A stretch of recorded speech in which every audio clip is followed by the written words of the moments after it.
Hey everybody, JORC here, and today I'm going to do a quick video talking about the first upgrades I did to my Kyosho Fazer Mk2.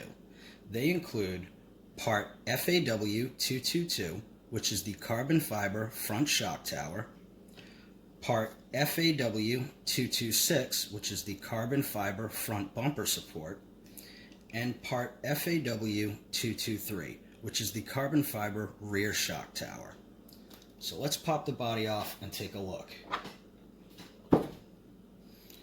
Let's start with this front bumper support. Now when you first get this vehicle and pull it out of the box, you might pick it up from the front and notice that the front bumper sags in your hand. That's because there's only a bottom mount from the factory. There is no mount in the top. There's nothing tying the front of the front bumper in on the top to the chassis. It just kind of flops around on there. So they've gone and created this carbon fiber piece, which now sandwiches the front bumper between itself and that bottom mount and severely strengthens the front of the car. You can pick it up, you can twist it. There is no play in that front bumper whatsoever. This has severely strengthened the front of the vehicle. Moving up, we have the carbon fiber front shock tower. Again, this has added a lot of rigidity. These cars are 99% plastic when you pull them out of the box. Replacing the plastic front shock tower with this carbon fiber piece has taken a lot of the slop out of the front suspension of the vehicle. It's also given you shock adjustability that you did not have before. You'll notice that going up the sides of this tower are 4 mounting holes on each side.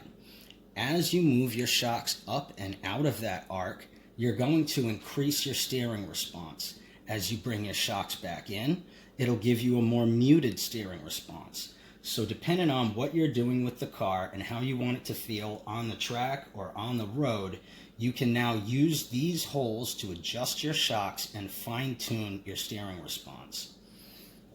Again, these two pieces have added a whole ton of rigidity and strength to the front of this car that it did not have before. Turning it around, we see that carbon fiber rear shock tower.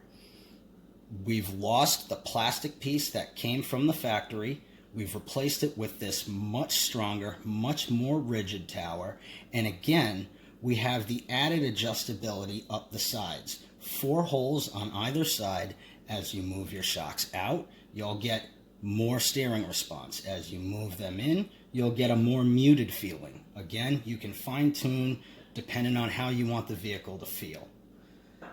These 4 screws that hold the rear tower onto the rear diff case are the only 4 screws that you will reuse when installing these 3 carbon fiber parts.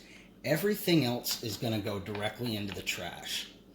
The total weight of everything that you take off is 13.3 grams. The total weight of everything that you add is 23 grams. So this vehicle has gained 9.7 grams by adding these 3 carbon fiber pieces. But it has also gained, like I said, a ton of rigidity, a ton of adjustability that it did not have before. And I mean, they look fantastic. So what else can you say? These pieces altogether cost me less than $75, and I think they're a fantastic addition to the Fazer chassis. I think they look great, tons of strength. This car can use it. Nothing wrong with the plastic pieces that come on it, but if you're willing to drop a couple of dollars, this is a great upgrade. They're going to work well with a couple of other things that I have planned for this vehicle, including a much more powerful motor and ESC, a much more powerful steering servo, a couple of metal pieces in the drivetrain. It's going to get a rally body. It's going to get some rally tires. This thing's going rally racing. And these pieces are definitely going to help keep everything in line and keep things from feeling sloppy when I'm pulling laps. I'm very happy with them. Kyosho includes fantastic instructions with each piece, step by step, so you cannot screw the install up. It is easy. Took me about 15 minutes to put these 3 parts on, and I highly recommend them to anybody that's looking to add some performance and some looks to their phaser. So that's going to wrap this video up. Thank you for tuning into JORC, and I'll see you guys next time.